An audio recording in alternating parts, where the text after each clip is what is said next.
नमस्कार, अमर उजाला से मैं विजय लक्ष्मी और आप देखना छे रंत रहवा।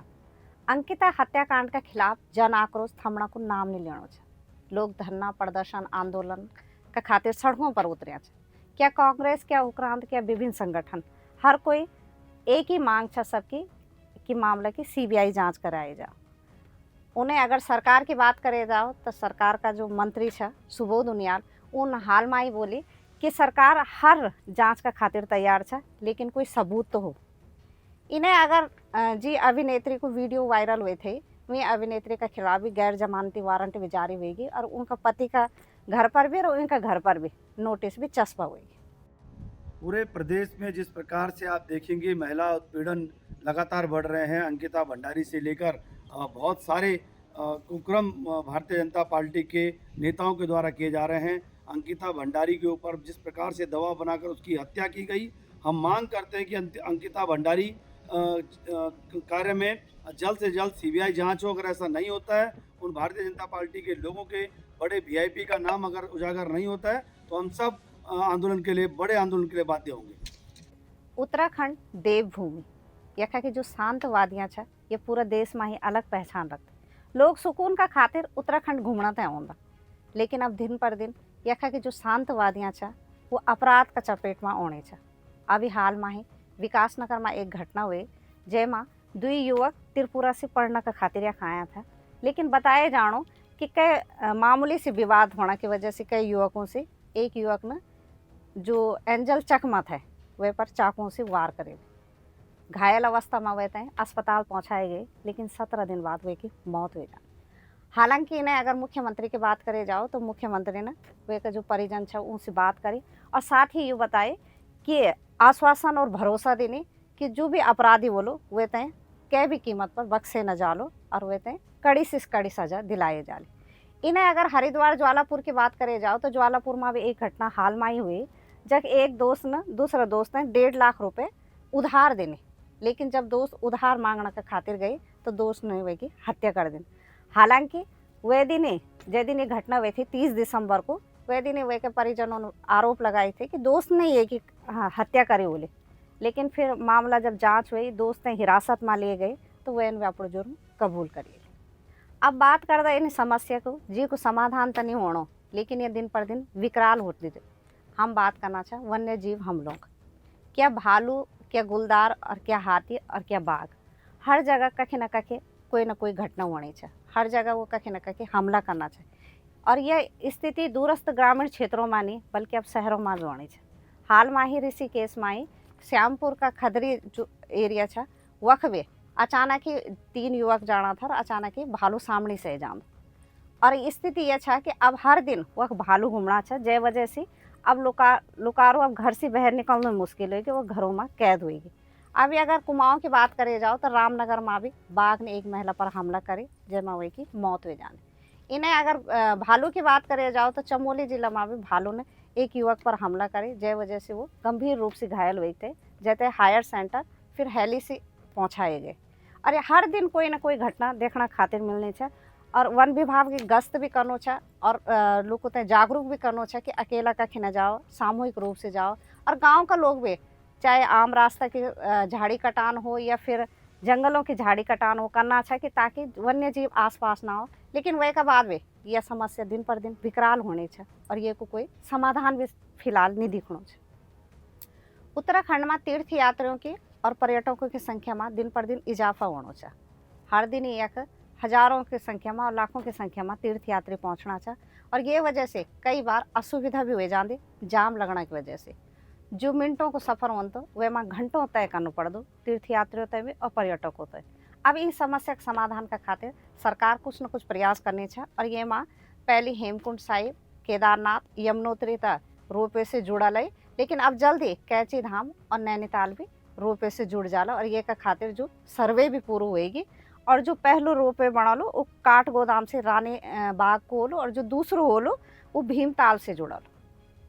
रोपवे के बाद अब बात कर दो रेल की।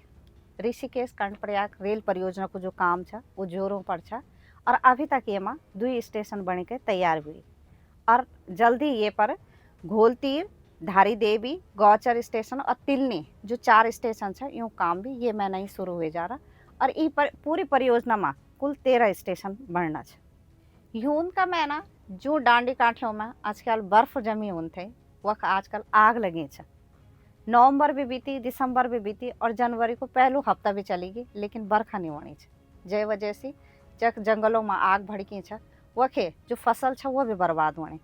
ये दौरान जो सेब काश्तकार खास करके वो अपना पेड़ों की कटाई छटाई कर दा, लेकिन उनको बोलना है कि ये दौरान बर्फबारी होनी बहुत ज़रूरी है। वो जय वजह से जो उनकी सेब की फसल है वो बेहतर होले, लेकिन बर्फ़ ना होने की वजह से और बरखा ना होने की वजह से जो सेब की फसल है वो तो बर्बाद होएगी। लेकिन ये के अलावा जो गेहूँ और जौ और ये के अलावा अन्य जो फसल थे वो पर भी बुरो असर पड़नो है। नमस्कार। जैसा कि हम सब लोग जानते हैं कि इस बार जो सर्दियां बीत रही हैं बिना बारिश और बिना हिमपात के बीत रही हैं और वैज्ञानिकों और पर्यावरणविदों की माने तो ये सीधा सीधा जलवायु परिवर्तन का एक कारण माना जा रहा है। और मौसम विज्ञान ने भी चेतावनी जारी की कि ऐसा पहली बार हुआ जब उत्तराखंड में 0% दिसंबर में बारिश का होना न रहा। और इसके कई नुकसान यहाँ पे ग्रामीणों को, हिमालय में रहने वाले और मैदानी क्षेत्र में रहने वाले लोगों को झेलना पड़ रहा है। सीधा सीधा असर इसका हमारी कृषि पे पड़ रहा है और कृषि पर इस प्रकार पड़ रहा है कि बारिश नहीं होने के कारण सूखाग्रस्त हो गया है। यानी कि जो एक हम कोल्ड डेजर्ट की इसको संज्ञा देते हैं, तो ग्रामीण क्षेत्रों में इसका बहुत बड़ा नुकसान हो रहा है। जो कृषक हैं, पानी न होने के कारण उनकी फसलें सूख रही हैं और जैव विविधता पर इसका बहुत बड़ा गहरा असर पड़ रहा है। अभी एल नीनो इफेक्ट के कारण बारिश अच्छी होनी चाहिए थी, लेकिन जो पश्चिमी विक्षोभ है उसमें कहीं ना कहीं कमी आई है और दिसंबर और जनवरी तक कम से कम 2-3 पश्चिमी विक्षोभ हो जाते थे जो कि मानसून को अपनी तरफ पहाड़ों की तरफ, हिमालय की तरफ बढ़ते थे। लेकिन इसमें कमी आई है जिसके कारण बारिश नहीं हो रही है और आने वाले 1-2 हफ्तों में भी ऐसा लग रहा है कि बारिश नहीं होगी। तो इसका सीधा सीधा असर हमारे पर्यावरण से लेके, जनजीवन से लेके और जैव विविधता पर पड़ेगा और जो कि आने वाले भविष्य के लिए बहुत बड़ा चिंता का विषय बनकर सामने आ रहा है। अब बात कर दा एक छोटी सी लापरवाही की वजह से जो देवभूमि है वो बदसूरत बढ़नी है। हम बात करना कूड़ा की। हर साल ही यख तीर्थयात्रियों के और पर्यटकों की संख्या में इजाफा तो होना है, जय वजह से यख के लोगों को रोजगार भी मिलना, लेकिन उनकी छोटी सी लापरवाही जगह जगह कूड़ा डालने की वजह से अब जो यख की आबो हवा है वो खराब होनी है। हालांकि एक सरकार ने एक योजना भी चलाई थी कि अगर ये पानी की बोतल लेके जाना तो वापसी में अगर ये बोतल स्कैन करके फिर से दुकानदार तय लौटाला तो उनका पैसा उतने मिल जाला। लेकिन यह योजना भी केवल धरातल पर नजर न आई, कागजातों में ही चली और स्थिति ये छा अब जगह जगह जथ्या भी पर्यटक स्थल छा, तीर्थाटन छा, वह जो कूड़ा को ढेर छा वह में दिन पर दिन बढ़ोतरी होनी है। अभी हाल की अगर बात करे जाओ तो हर्षिल में नए साल मनाने खातिर पूरा देश विदेश से पर्यटकों की खूब भीड़ उमड़ी और उन जगह जगह कूड़ा फेंक के चली गई। जय वजह से वह जो लावारिस पशु छा वो वह कूड़ा तय खाना छा, जय वजह से वह की जो आसपास की हवा छा वो तो दूषित होनी छा, लेकिन जो पशु वे कूड़ा तय खाना छा उनकी सेहत भी खराब होनी। कूड़ा निस्तारण का खातिर उत्तरकाशी जिला मुख्यालय में भी 1 पखवाड़ा से भी ज़्यादा दिन से वहाँ के लोग धरना पर बैठे छा। उनको बोलना है कि उत्तरकाशी को जो प्रवेश द्वार छा तामाखानी वह मुंग कूड़ा का ढेर होने की वजह से जो आसपास की बस्ती के लोग छा वो तो परेशान होना, लेकिन जो आने वाले लोग छा वो तो भी गंदगी से वे के गुजरना पड़तो। और इतना ही नहीं, वह कूड़ा की वजह से जो भागीरथी नदी छा वो भी दूषित होने के लिए कि कूड़ा ठीक नहीं से भागीरथी नदी छा जय वजह से कूड़ा को पूरा रिसाव नदी में जानो छा और उन लंबा समय से मांग भी करना। ये बीच कई बार की वार्ता भी होएगी, प्रशासन भी पहुंची, लेकिन वह के बाद भी उनके एक ही समस्या उन बोली कि एक ही समस्या को समाधान छा कि कूड़ा तय कहीं और ट्रंचिंग ग्राउंड में शिफ्ट करे जाओ, तभी जो शहर की खूबसूरती छा वो लौटी सकती। शीतकालीन धरने को 15वां दिन है और अभी जब तक ये नेशनल हाईवे के बाहर कूड़ा पूरी तरह से साफ नहीं हो जाता तब तक ये धरना अनिश्चितकालीन चलता रहेगा। और जैसे कि आपको पता है उत्तरकाशी सुरंग के बाहर जहाँ से लाखों लोग, श्रद्धालु लोग आते जाते हैं, वहीं रोड के किनारे कूड़े का अंबार लगा है और ये कूड़ा नहीं, ये प्रशासन की विफलता का ढेर है। आगे क्या है आपका? आगे मतलब इसी प्रकार बैठे रहेंगे? जी, अभी जब तक वो हमारी मांगें पूरी नहीं होती तब तक ये धरना अनिश्चितकालीन चलता रहेगा। कितने लोगों को समर्थन है आपका? समर्थन में तो ये है कि समर्थन में तो ये लगा लो आपकी कांग्रेस पार्टी ने भी समर्थन कर दिया है, उत्तराखंड क्रांति दल ने भी समर्थन कर दिया है और सीपीआई ने भी समर्थन कर दिया है, शिवसेना ने समर्थन कर दिया है, यहाँ तक कि हिंदू संगठनों ने भी समर्थन कर दिया है। बाकी धीरे धीरे लोग जुड़ रहे हैं, आ रहे हैं इधर उधर गाँव से। हाँ जी, वार्ता करने कोई आया अधिकारी? वार्ता करने तो 2 बार ही आ गए नगर पालिका प्रशासन के लोग, पर उनसे वार्ता विफल रही। उनके पास कोई ठोस प्लान नहीं है और बहाने लेके आ जाते हैं यहाँ पे। हाँ जी, न इनके पास अभी तक ये बता रहे हैं कि ट्रेचरिंग ग्राउंड भी नहीं है कहीं पे। इनके पास फुल प्लान नहीं है कुछ भी, बस ये शक्ल दिखाने आ जाते हैं और बहाने लेके आ जाते हैं। निराश्रित पशुओं का खातिर सरकार की ओर से भले कई योजनाएं चलने छा, लेकिन वो धरातल पर नहीं दिखने छा। कई बार जो निराश्रित पशु होंदा ये वाहनों के चपेट में आने से या भूस्खलन की वजह से वो घायल हो जाता और उनते देखने वालों भी कोई नहीं होता। ये सब घायल अवस्था में जब पशुओं ते ज्ञानसु की रणवादी खुशी ने देखी तो वहीं से रह नहीं गए और वे न उनको इलाज करना शुरू करे। उनकी मरहम पट्टी के साथ साथ उनते चारा भी देने लगे। लेकिन धीरे धीरे खुशी की जो ये मुहिम थे वो रंग लाए और आज खुशी के साथ 70 और युवा जुड़ी और अब तो ये युवा जिला मुख्यालय ही नहीं बल्कि 30 किलोमीटर का दायरा में जथिया भी घर छा उनका घर जाके स्कूटी से उन पशुओं का खातिर चारा लेना के साथ पिंडा भी एकत्रित करना छा और उनकी सेवा में जुटिया छा। अब बात करता धर्म संस्कृति की। अभी तक आप लोगों ने सुने बोलो कि रामलीला होंदी और जो अंतिम दिन होंदो वैसे दिन रास तिलक जो होंदो वो भगवान राम को होंदो। लेकिन एक जगह इन बिछा जब भगवान राम को रास तिलक न हुए के वासुकी नाग को रास तिलक होंदो। जी हाँ, हम बात करना चाह उत्तरकाशी के गोरसाली गांव का। गोरसाली गांव में 1903 में वहाँ के जो कुछ लोग थे सयाना लोग उन रामलीला को अभ्यास एक कमरा में शुरू करे थे। लेकिन धीरे धीरे ये माँ जब उनके रोचकता होने लगी तो वह के बाद उन 1907 में फिर वासुकी नाग को जो मंदिर प्रांगण था वह रामलीला शुरू करे। लेकिन वह के बाद जब रामलीला में रास तिलक हुए तो यही दौरान फिर कहने गुप्तचरों ने यह बादशाह राजशाही की और राजशाही का दौरान राजा का अलावा मुकुट कोई भी नहीं पहनते। लेकिन राजा का गुप्तचरों ने राजा तय बताए कि गोरसाली में जो रामलीला होनी छा वह मुकुट पहनाया जानो छा। तो राजा ने फिर रामलीला पर प्रतिबंध लगे।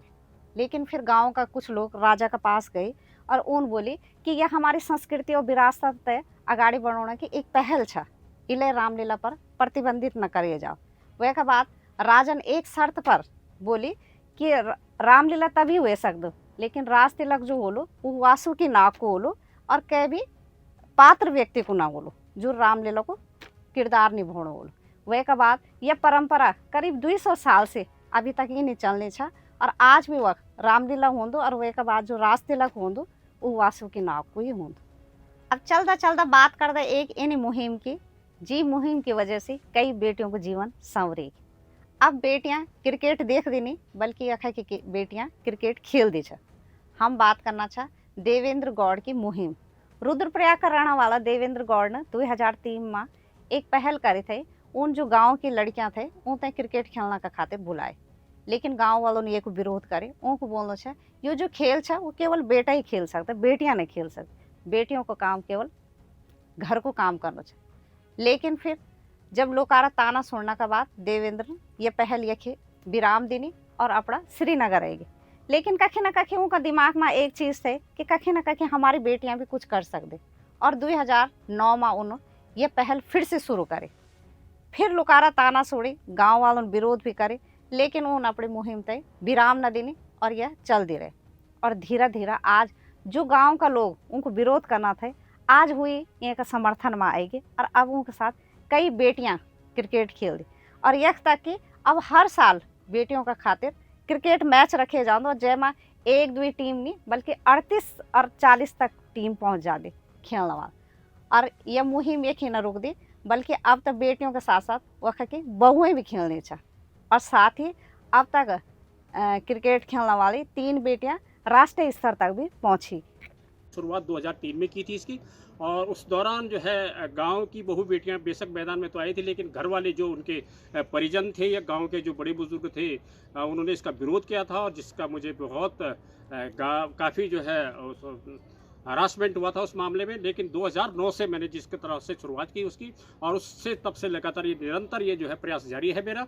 और जिसमें आज हमारे गांव की या तमाम क्षेत्र के उत्तराखंड की बहु बेटियां अगर मैदानों में खेल रहे हैं तो मुझे बहुत अच्छा लगता है। और इसी के तहत जो बालिका क्रिकेट टूर्नामेंट का जो मैंने जो है इसका सपना संजोया था, जिसको मैंने देखा था, जिसमें जो है हमारी बेटियां लगातार जो है हर साल जो राष्ट्रीय खेल दिवस और मेरे जो पापा जी की पुण्यतिथि आती है उस दौरान भी मैं जो है पहले दो दिन का कार्यक्रम करता था, 27 और 28 अगस्त को। लेकिन जैसे प्रधानमंत्री मोदी जी ने जो इसको 29 तारीख को जो है राष्ट्रीय खेल दिवस के उपलक्ष्य में मेजर ध्यानचंद जी के पुण्यतिथि पर इसको शुरू किया, तो मैंने तब से जो है इसको लगातार जो है बालिकाएं क्रिकेट खेल रही है, जिसमें जो है दर्जनों विद्यालय जो है यहाँ पर पार्टिसिपेट करते हैं। लेकिन इसके बावजूद, और मैं कामना का, और इसके बावजूद मैं कहता हूँ कि बेटियाँ जो है राष्ट्रीय स्तर पर जो है आज मेरी बेटियाँ भी पहुँच चुकी हैं, तो मुझे हर्ष और बेटियों और युवतियों में और विशेषकर महिलाओं में विशेषकर उत्साह बहुत ज़्यादा है। और ये जो है माँ के साथ साथ बच्चे भी जो आज की खेलने जाते हैं, तो मुझे मेरा एक स्लोगन था जो मैंने शुरुआत में दी थी, खेलेगी माँ तो सीखेंगे बच्चे, और उसी के तहत जो है आज बेटे भी, बच्चे भी और बालिकाएँ भी और माँ भी जो है मैदान में उतरी है। और ये प्रयास मेरा निरंतर जारी रहेगा। और मैं कामना करता हूँ गौर सर का बहुत बहुत धन्यवाद करना चाहते हैं, जिन्होंने हमें इस खेल के मैदान में हमें आगे बढ़ाने का प्रयास किया। हम 7-8 सालों से हम लगातार क्रिकेट, कबड्डी और वॉलीबॉल वगैरह मैच खेल रहे हैं, तो ये सब हम सर का बहुत बहुत धन्यवाद करना चाहते हैं, जिन्होंने हमें चुले तक की सीमित न रखकर खेल के मैदान में भी हमें आगे बढ़ाया। तो हम गौर सर का बहुत बहुत धन्यवाद करना चाहते हैं, जिन्होंने हमें केवल रसोई तक सीमित न रहकर खेल के मैदान में लाया। और इससे हमारे खेल खेलने से हमारे बच्चे भी हमको देख के प्रोत्साहित होते हैं, वो भी कुछ देर के लिए मोबाइल वगैरह छोड़कर हमारे साथ खेलने के लिए आते हैं, और उनके अंदर भी खेल की भावना का विकास होता है। तो हम गौर सर का बहुत बहुत धन्यवाद करना चाहते हैं। धन्यवाद। तो दगड़ियों, यूँ था ये हफ्ता को रविवार। अगला हफ्ता आपसे फिर मुलाकात होले अन्य खबर सार का साथ। और आप हमारे ये कार्यक्रम तय देखना बिल्कुल न भूलें, अमर उजाला उत्तराखंड का यूट्यूब चैनल पर हर रविवार रंत रविवार। नमस्कार। अगर आप ये वीडियो YouTube पर देख रहे हैं तो हमारे चैनल को सब्सक्राइब कर बेल आइकन दबाएं, और Facebook पर देख रहे हैं तो हमारे पेज को लाइक करें।